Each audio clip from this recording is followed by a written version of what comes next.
are. We're going to go live, and I'm going to be sharing the screen with you so you can see it. And of course, we're actually doing continuing the surah, which is Surah Al-Hadeed. And what we were talking about last time was really this ayah, إن المصدقين والمصدقات وأقرضوا الله قرضا حسنا يضاعف لهم ولهم أجر كريم. And we said in the ayat that every time you have a word, that there's no ambiguous word that's necessarily not going to be explained either in the ayat before or in the ayat after. So here, inna al-musaddiqin wal-musaddiqat, inna, very, verily, al-musaddiqin al-musaddiqat, al-musaddiqat and al-musaddiqin. Is it referring to those that are giving donations, or is it referring to someone else, somebody that has true faith or true belief? So it's actually in two different qira'at. One qira'ah is al-mutasaddiqeen, and what that would mean that it's relating to those that are making zakah or sadaqah. And the other one is al-mutasaddiq. Al-musaddiqeen are the ones that are believing, and we're talking about deep faith, the ones that have deep faith. المصدقين and المصدقات. And there's أقرضوا الله قرضا حسنا. أقرضوا الله قرضا حسنا. أقرضوا, this would actually support the tafsir that is talking about المتصدقين as to meaning those that are giving donations. And the other interpretation is that because the word aqradu would mean that you're investing, would mean that you are giving a loan for the sake of Allah subhanahu wa ta'ala. So for the scholars that did the tafsir and said al-musaddiqin is referring to those that give donations, they said, well, aqradullaha qardan hasanan is actually supporting that interpretation, because this is talking about somebody that's giving a donation, somebody that is investing, but by giving a donation. But the scholars that said that al-musaddiqin would mean those that have deep iman, kind of like Abu Bakr as-Siddiq, in where he was believing in the Prophet ﷺ even when everybody else was denying the Prophet ﷺ and denying that he was sent with any message. So here this would mean, this would be referring to the iman, and this would be referring to the amal. This would be referring to the action. So this is another interpretation. Now let's move on and actually see what the ayah is going to explain al-musaddiqeen as. وَالَّذِينَ آمَنُوا بِاللَّهِ وَرَسُولِهِ وَالَّذِينَ آمَنُوا بِاللَّهِ وَرُسُلِهِ. وَالَّذِينَ آمَنُوا. Now in the Quran you will always find that when it talks about iman, then it will talk about amal, then it will talk about the action. So if it's talking about the iman, then it's going to talk about the action. At the same time, if it's going to talk about believing in Allah subhanahu wa ta'ala, it's going to be talking about believing in the prophets and the messengers, etc. So here, وَالَّذِينَ آمَنُوا, those that believe in Allah. So bi means in Allah, and وَرُسُلِهِ, and his messengers. Messengers is left as in plural form. أُولَئِكَ هُمُ الصِّدِّقُونَ. Those are the Siddiqun. Siddiqun is the plural of Siddiq, and Siddiq would be the person that is believing deeply. Where did we get the deeply from? Well, we got it from the shadda. The shadda, when it is in a verb, and anything that is on the pattern of fa'il, would actually mean it's a form of, in English we could say exaggeration, but in Arabic it doesn't mean exaggeration per se. It would more mean to be involved deeply. So Siddiqun on the pattern of fa'il, or on the rhythm of fa'il, would mean Siddiqun, that they are deeply believing, meaning it has been absorbed by their hearts, by their hearts. So أولئك, so those that believe in Allah and His prophets and messengers, those are الصديقون. Those are the ones that are in deep faith. والشهداء, and shuhada. Now, shuhada comes from the root shahida, and the root shahida would mean to witness. So shuhada, the ones that are the witnesses. But is the ash-shuhada? Now, every time, remember, when you have the al, you're going to ask, is this the inclusive al, or is this the specifying al? So here, ash-shuhada, scholars actually had different opinions on whether this is the shuhada to mean martyrs, or whether this is the shuhada to mean witnesses. So the two different opinions actually comes from how do we understand the addition?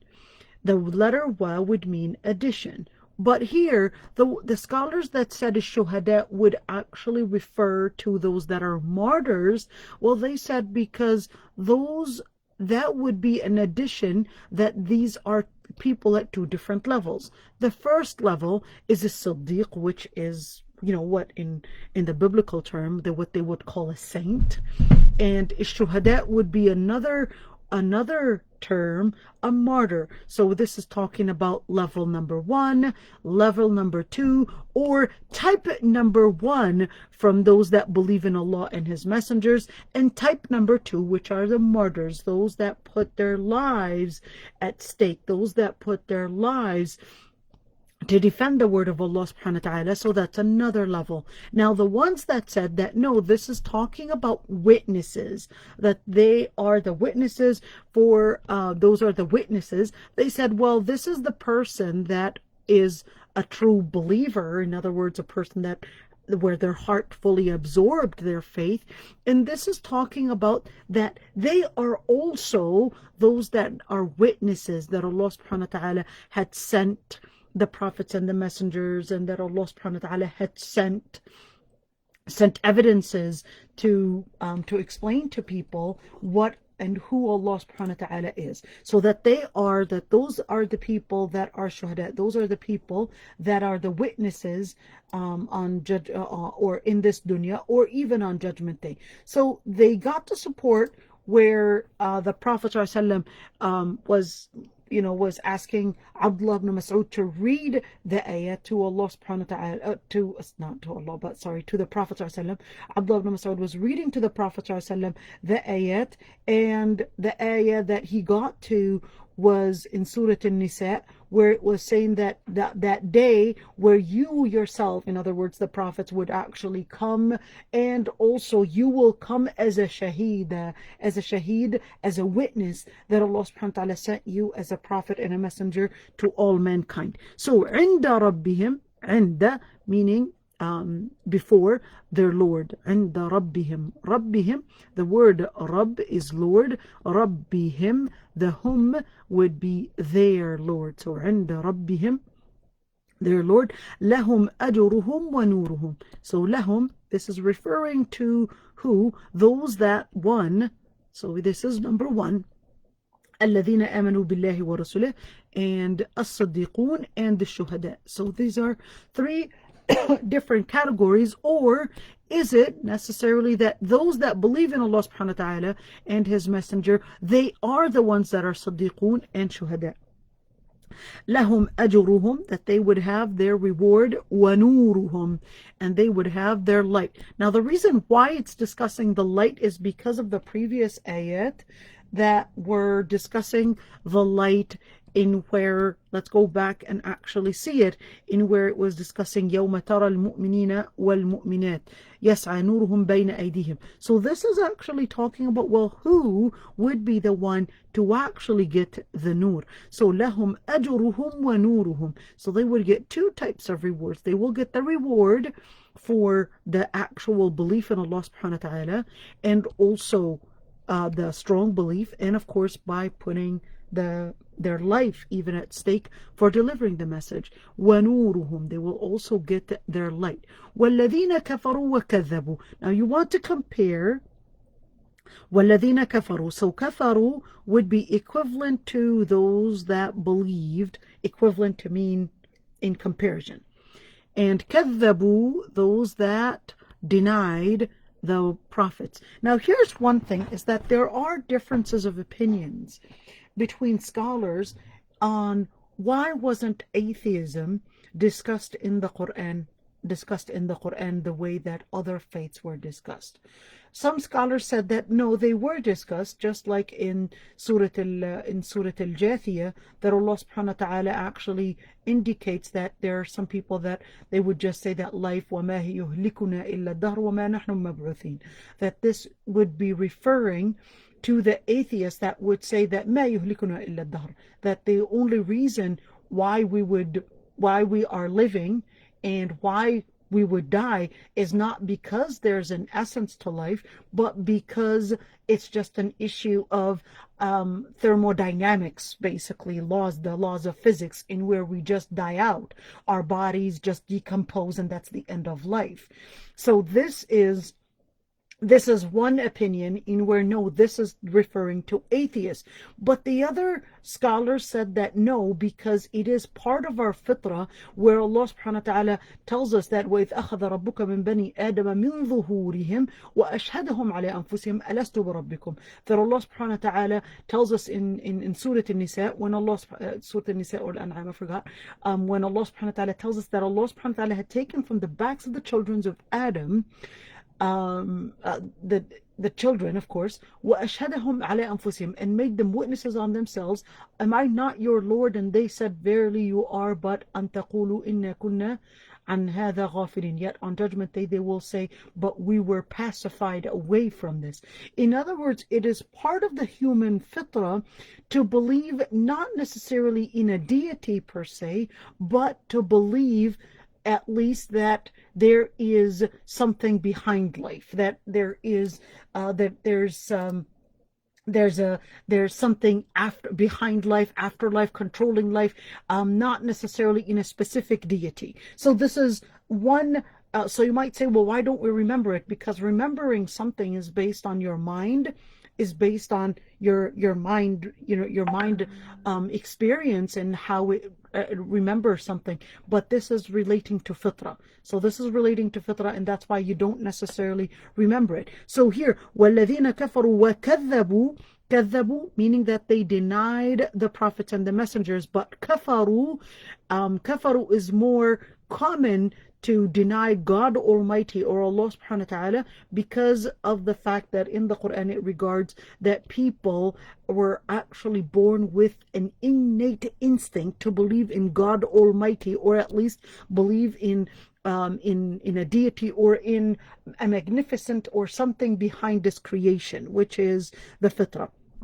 وَالَّذِينَ كَفَرُوا وَكَذَّبُوا, those that kafaru, deny, and of course we said deny, and كذبوا would more reject or disbelief, or كذب is to the word كذب actually comes from the root كذب, which means to deny or to consider something as a lie or not true. بِآيَاتِنَا. So what did they deny? Well, they denied بِآيَاتِنَا. Again, بِآيَاتِنَا, they denied آيَاتِنَا. What ayat? The ayat that were revealed onto the prophets. أُولَٰئِكَ أَصْحَابُ الْجَحِيمِ. أُولَٰئِكَ أَصْحَابُ الْجَحِيمِ. And comparing again أُولَٰئِكَ. So now it's comparing two things here. أُولَٰئِكَ هُمُ الصِّدِّيقُونَ. It's comparing faith in Allah and His messengers, comparing it with those that deny Allah and deny the messengers, and then comparing أولئك هم الصديقون, compared this status. So it's comparing this status with this status. أولئك أصحاب الجحيم. So here's the first status. There's the second status.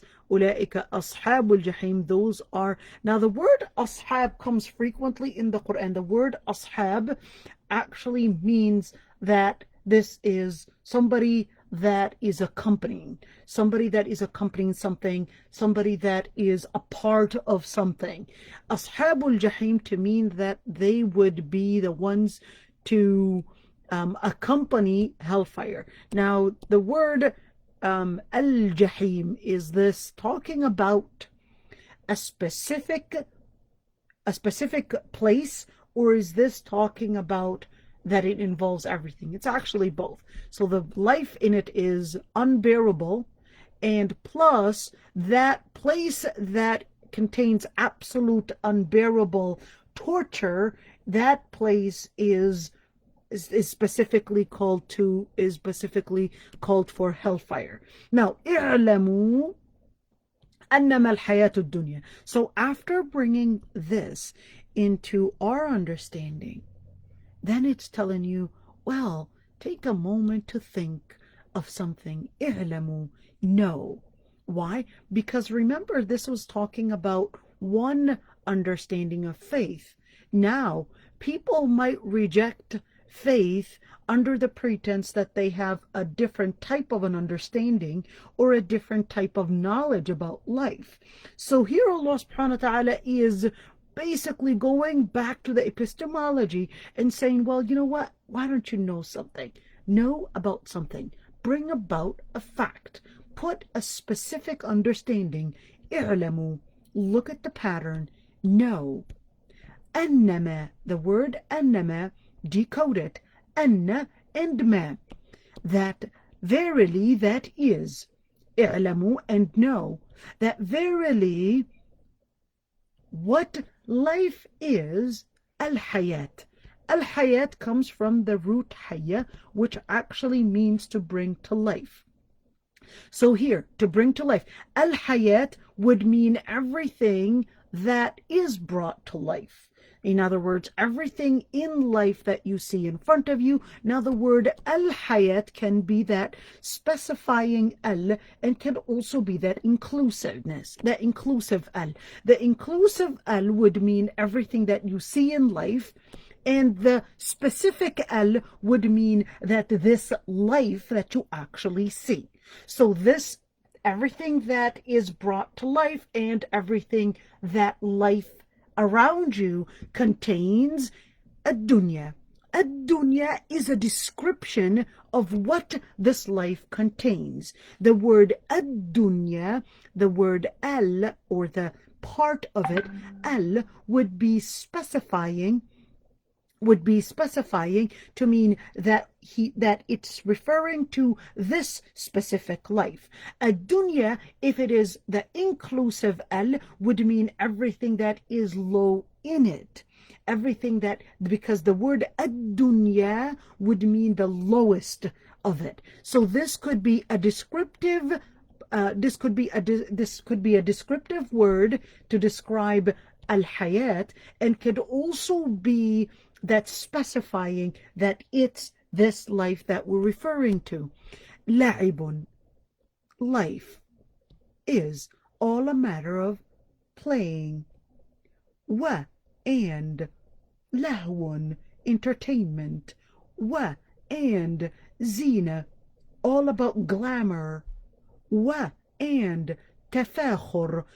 Tafakhur comes from the root fakhara, and the word fakhara would mean to be proud, or have pride. So tafakhur, whenever you see that alif inside the verb, that means that there is this mutual there, that somebody is having that pride and sharing it, or at least showing off with it, bainakum, between a number of people. وَتَكَاثُرْ, and it is an increase. Takathur, an increase. Fil amwal, in wealth, and children. Now, let's see. Is this necessarily talking about life, that this is a chronology? Or is this speaking about life and the details about life as an addition? Now, why is this of any importance? So the reason why they had differences of opinions is because of the letter wa. The letter wa in Lugha Arabiya can mean just a general addition, x plus y plus z, or can also mean a specific order. There are differences of opinions on the letter wa between the scholars of Lugha Arabiya, between the scholars of the Arabic language, because it actually includes both. Is it to generally explain or express an addition, or is this putting an addition plus an order, plus a specific order? Is it also including a chronology of something? That's where also those differences of opinions come about. So if it means the chronology, that would mean that life starts out in an early age, people are playing, then they're entertaining themselves, then they're living in glamour in their teenagehood, then they're starting to get money and starting to increase in money, and then starting to increase and start to reproduce, and all in reproduce or increase and piling up of wealth and children. This is if we're talking about chronology. But if we're talking about addition, that would mean that in your life, you're going to have lots of moments. A large portion of your life is going to have lots of playing. There's going to be a large portion of your life that's going to have entertainment. And there's going to be a large portion of your life where you're concerned about glamour. There's going to be a large portion of your life where you're concerned about, which is pride and show off. And there's going to be a large portion of your life where you're just concerned about adding your money and going into that type of accumulation, and so concerned about wealth and children. So regardless whether this is talking about chronology or whether this is talking about that life in general is just full of those different sides of it, it's pretty much looking at life from different perspectives. But in the end, كمثل غيث, meaning such as, similar to, كمثل غيث. Now, the word ka and مثل are pretty much very similar, because the letter ka would actually mean it's giving me a similitude, and مثل is also giving me a comparison. So what that is meaning is that the letter ka is telling me that there is a very similar pattern. مثل, so that is the comparison and the pattern. غيث, it is exactly like the rain. غيث is a metaphor. It's a metaphor to mean rain, but it also means, غيث is when people live in hope.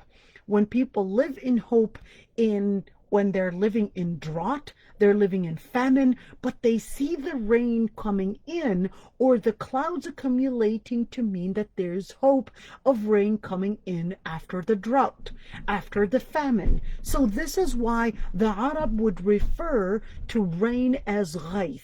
The word غيث means hope. The word rain means hope, and also means غيث, also means rain. أعجب الكفار. Now, أعجب would mean that it would amuse, it would give hope. أعجب, it would completely amuse, the rain would completely give hope.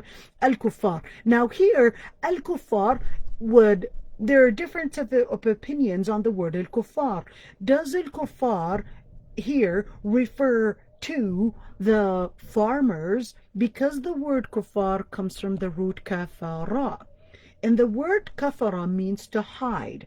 So is this referring to kafara means to those that are hiding the seeds, or is this referring to al-kufar, which is as the alam, which is now known to mean to be specific to those that deny faith, meaning those that are not Muslim?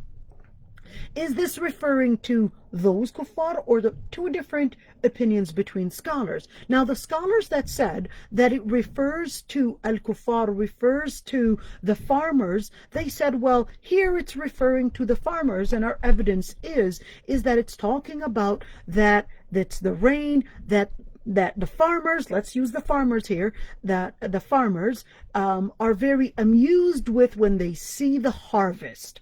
when they see the plants, then they see the then they see how it's becoming yahij.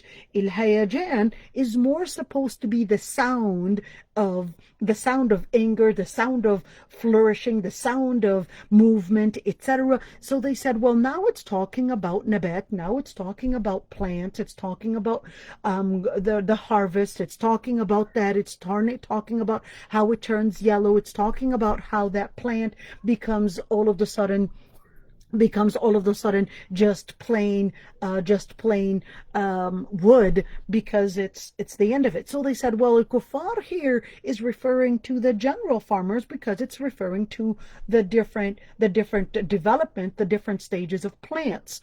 But the other scholars that said that no, al-kuffar actually is talking about those that deny Allah subhanahu wa ta'ala, and how they see that plants and they plants, in other words, they're seeing it from a materialistic side, and that it's all about the plants going and the plants growing, and that it just becomes like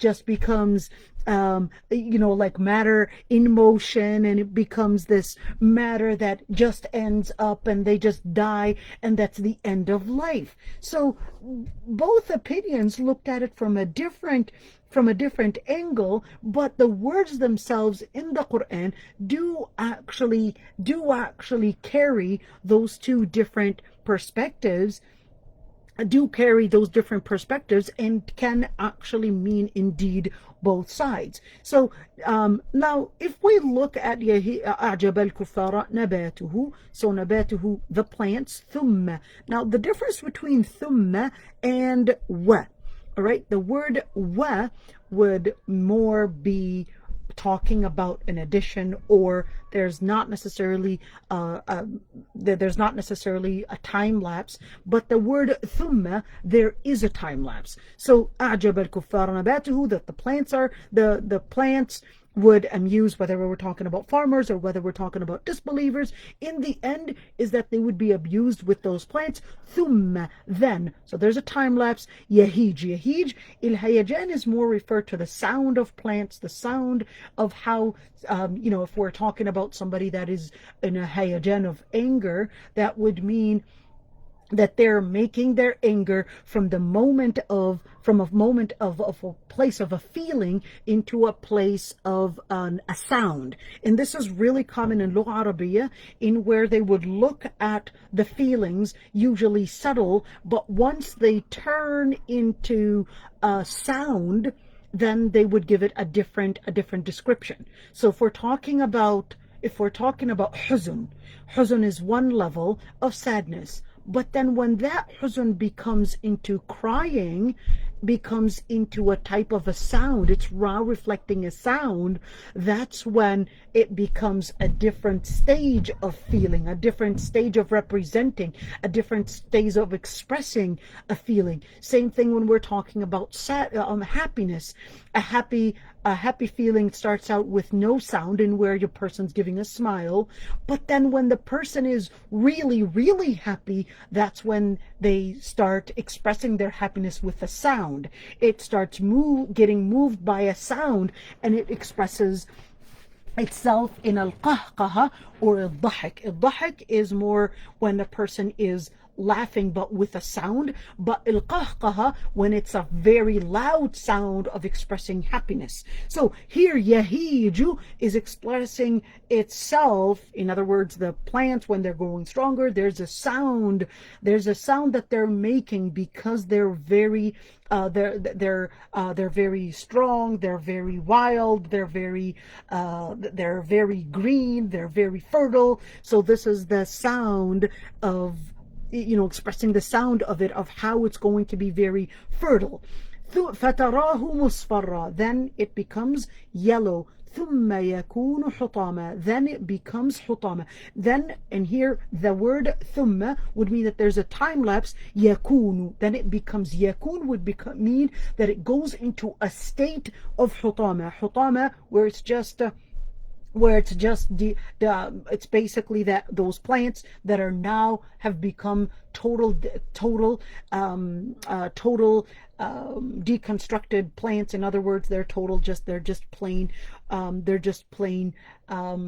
sticks and wood and nothing of what they used to be. Now, there are different scholars that actually said, if we look at the comparison, they said to see the comparison in where those that said that this was a chronology, they said that chronology in a human life, they also said here, same thing, in where the plants in their early stage they're growing small, and then in the adolescent age they're making these sounds, they're vibrant, they're always focusing on the sound and focusing on those stages of their life, and where it's all about making that locomotion. And then it grows older, just like a human being. They start getting weaker and weaker, and all that sound that they used to make is all of a sudden going into a moment of getting yellow, a moment of losing that vibrant capacity, that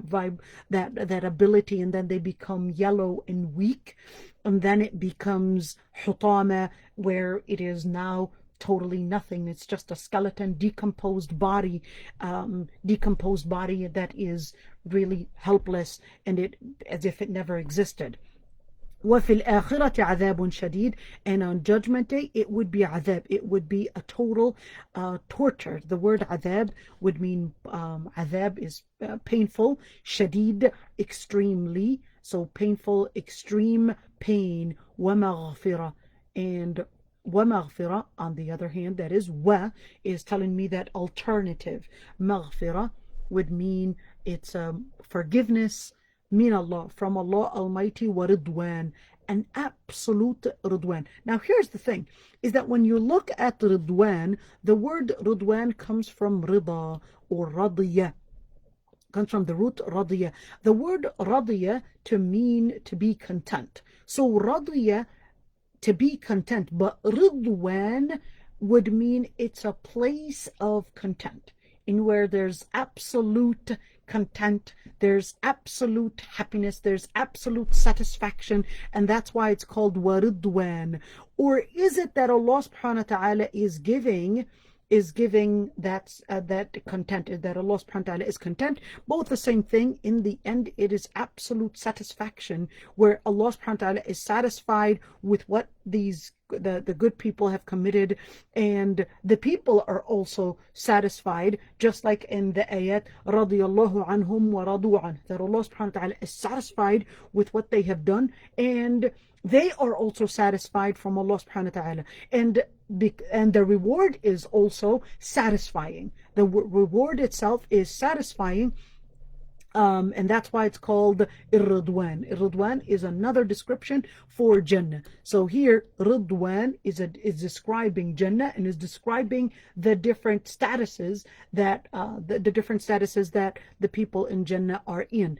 وَمَا الْحَيَاةُ الدُّنْيَا. وَمَا, this is the letter ma actually has many meanings, really. It can mean to be exclusive, and it can also be where it is specifying. So it's exclusive, specifying. وَمَا الْحَيَاةُ الدُّنْيَا. So here it is saying that the reality of life, and here it's defining, and it's basically describing that dunya, وَمَا الْحَيَاةُ الدُّنْيَا, because remember, it's going here back to dunya and talking about the pattern. Just as you see the plants, just as you see the different patterns in the different creatures and the creation around you, it's that pattern that you too will live. It's the same cycle of life that you too as a human being will live. So here Allah subhanahu wa ta'ala is saying وَمَا الْحَيَاةُ الدُّنْيَا. So now that Allah subhanahu wa ta'ala explained how life in its chronology, how life in its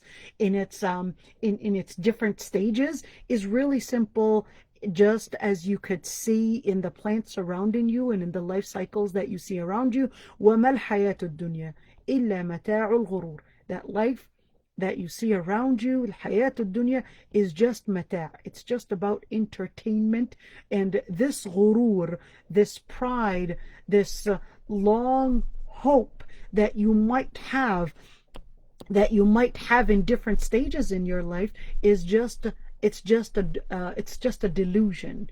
It's just a delusion, but the reality of it is really simplify it and see it. The simple part about dunya is really it's just a delusion and a manipulation that you might live in, feeling that there is hope and maybe I'll get to a bigger harvest. So here Allah subhanahu wa ta'ala is basically putting it in the smallest and the simplest terms.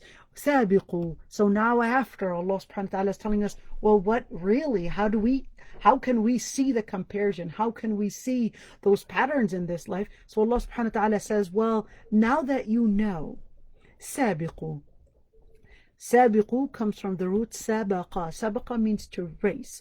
So sabiqu, that alif, that lam alif that is there, sabiqu, in other words, you yourself, you want a challenge, you like to race, and here it is. Take that race, take that challenge, the challenge in where sabiqu, race to what? Ila, to maghfirah, to a maghfirah. A maghfirah would come from the root ghafara, to a forgiveness from your Lord Almighty, and a jannah, and a jannah. Now the word jannah would mean hidden. The word Jannah, the root at least, anything that comes from the root jim and noon would mean that it's hidden. So an embryo is hidden in the mother's womb, therefore it's called Janeen. The jinn is hidden, you can't see them, that's why they're called jinn. They're called jinn. The Jannah is called Jannah because of the abundance of the trees and the abundance of the greenery that it's hiding. It's hiding so many different things that it's even hidden. You can't see it, and the abundance of those trees are so many. That's why in the abundance, that's why you could see in the Quran, for example, it describes the trees in one description, mudahammatan, that they're so green, that some plants are so green in the Jannah, they're like black. And you see other ayat that are talking about greenery in Jannah, that they're so green that they're bright green. So you could see that there are different types of plants, and that's why the ayat would also talk about that there are the plants. كلما رزقوا منها من ثمرة قالوا هذا الذي رزقنا من قبل. Whenever they're given any plant, they would say, well, this is the same. This is very similar to what we were given before. وَأُتُوا بِهِ مُتَشَابِهًا. It's actually, it looks similar, but it has different tastes. Just like when you look at apples, you've got Granny Smith, you've got Gala, you've got the Fuji, or I'm not sure what those different apples are called, all those, and each one has a different taste. Each grape has a different taste. Every single plant has a different taste. So here, this is the Jannah, that it is very green to the point that it's actually covering itself. There's lots of hidden because of the abundance that it's hiding a lot of things. Arduha, meaning it's spacious.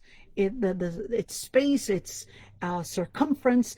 كَعَرْضِ السَّمَاءِ وَالْأَرْضِ. Ka would mean, this is giving me a similitude. You want to imagine, it's helping you try to imagine. Do you want to get an idea of how spacious that Jannah is? So this ayah is giving me that kaf. Well, it is as wide. So كَعَرْضِ, here, عرضها would talk about its circumference, its space. But here, كَعَرْضِ السَّمَاءِ وَالْأَرْضِ, meaning that it is as spacious as the sama, as spacious as the heavens and earth. أُعِدَّتْ, it was prepared. In other words, it's fully equipped with all the things that one would need, لِلَّذِينَ, for those that believe in Allah and His messengers. So when we look at أُعِدَّتْ, this is a passive term to mean that it was fully equipped. And it was fully equipped, it was fully prepared, it was fully prepared for the believers in Allah and His messenger. ذَلِكَ فَضْلُ اللَّهِ. That is from fadl. The word fadl can mean two things. Fadl can mean a blessing, and fadl can mean an extra. So an extra, something extra. So ذَلِكَ فَضْلُ اللَّهِ would mean, if we are saying a blessing, meaning this is from the blessings of Allah subhanahu wa ta'ala, and that's why these people in the Jannah are getting this. It's basically from the blessings of Allah subhanahu wa ta'ala. It's not necessarily as a price for what you have done. Why? Because when you enter Jannah bi rahmatillah subhanahu wa ta'ala, and not necessarily because of the actions. But at the same time, that Allah subhanahu wa ta'ala does reward the actions. So, but at the same time, ذَلِكَ فَضْلُ اللَّهِ to mean extra, meaning that Allah subhanahu wa ta'ala will give extra than that reward, than just that reward, what they're getting. ذَلِكَ فَضْلُ اللَّهِ يُؤْتِيهِ مَن يَشَاءُ. In other words, there's an increase. There's an increase in Jannah. Yu'tihi, again a passive verb. Yu'tihi, that Allah subhanahu wa ta'ala will He Himself will grant it. He Himself will let the rizq come to them. Yu'tihi. Now it's not that it itself comes. Yu'tihi, meaning that Allah subhanahu wa ta'ala will bring it to them. Allah subhanahu wa ta'ala will actually be the one to serve it to them. Allah subhanahu wa ta'ala will be the one to grant it to them. مَن يَشَاءُ. Now here, مَن يَشَاءُ, is this talking about مَن يَشَاءُ, meaning that Allah subhanahu wa ta'ala is the one that yasha'? That Allah subhanahu wa ta'ala is the one that wills, meaning that He gives it to whom Allah wills? We're talking about the subject.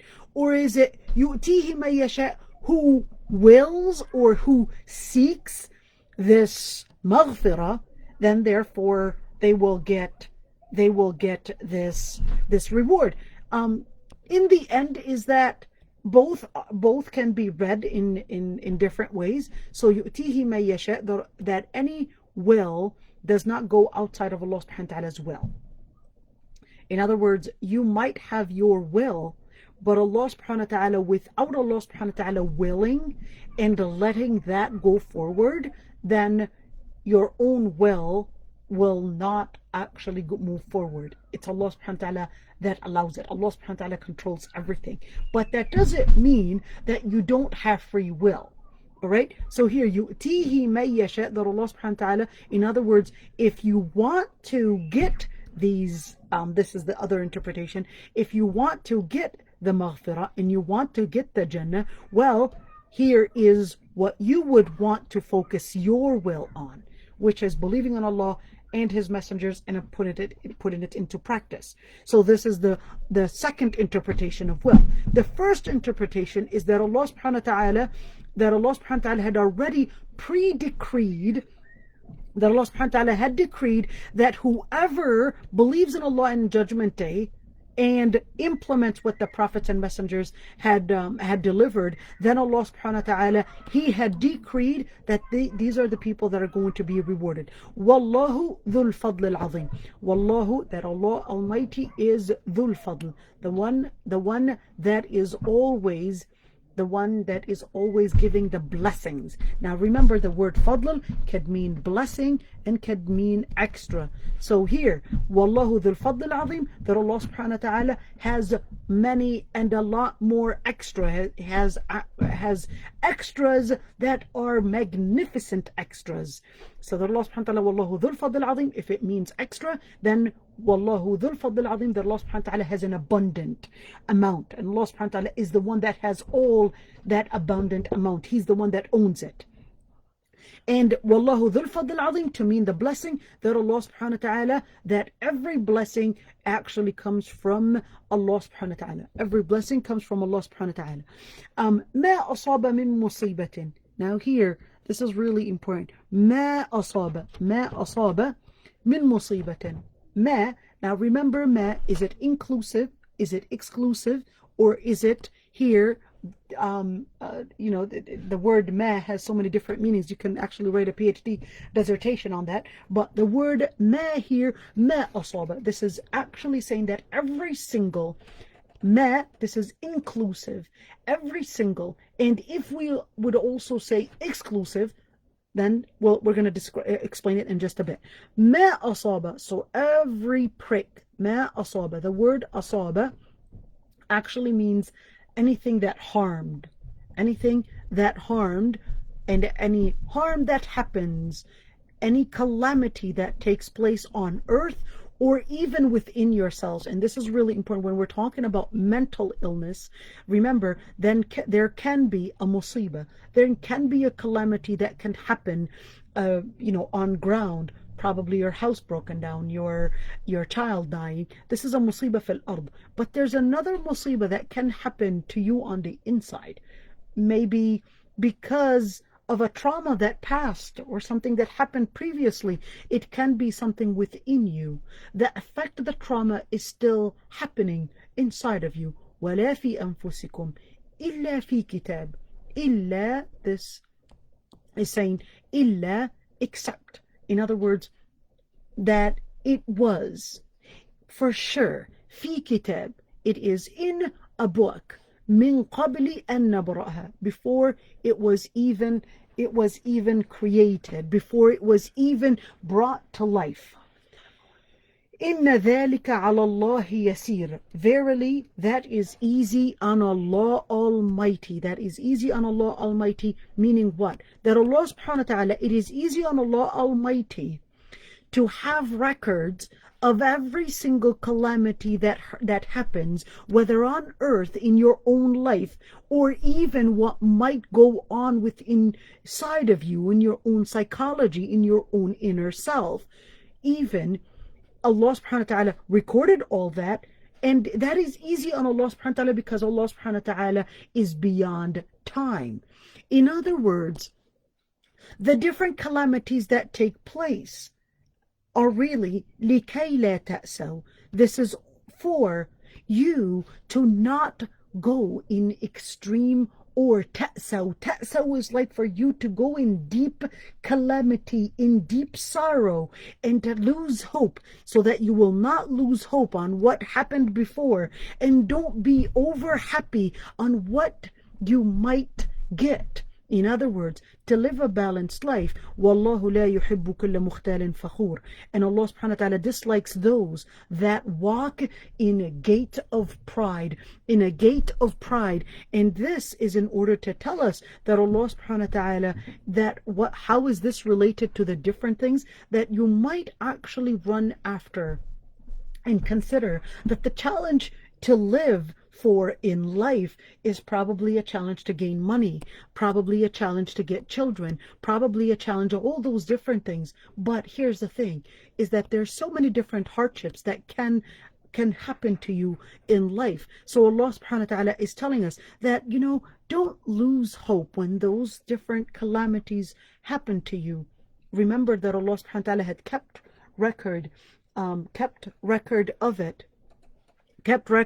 it, and Allah subhanahu wa ta'ala eventually will actually reward you for that patience. So don't lose hope in that. And even when you get all those glad tidings, all those good things that surround you, you want to remember that Allah subhanahu wa ta'ala tells you to focus on thanking Allah subhanahu wa ta'ala, and not thinking of that rizq to actually being as a result of your strength. Just as don't necessarily focus on the hardship that you might go through and focus on the weakness, but focus on Allah subhanahu wa ta'ala.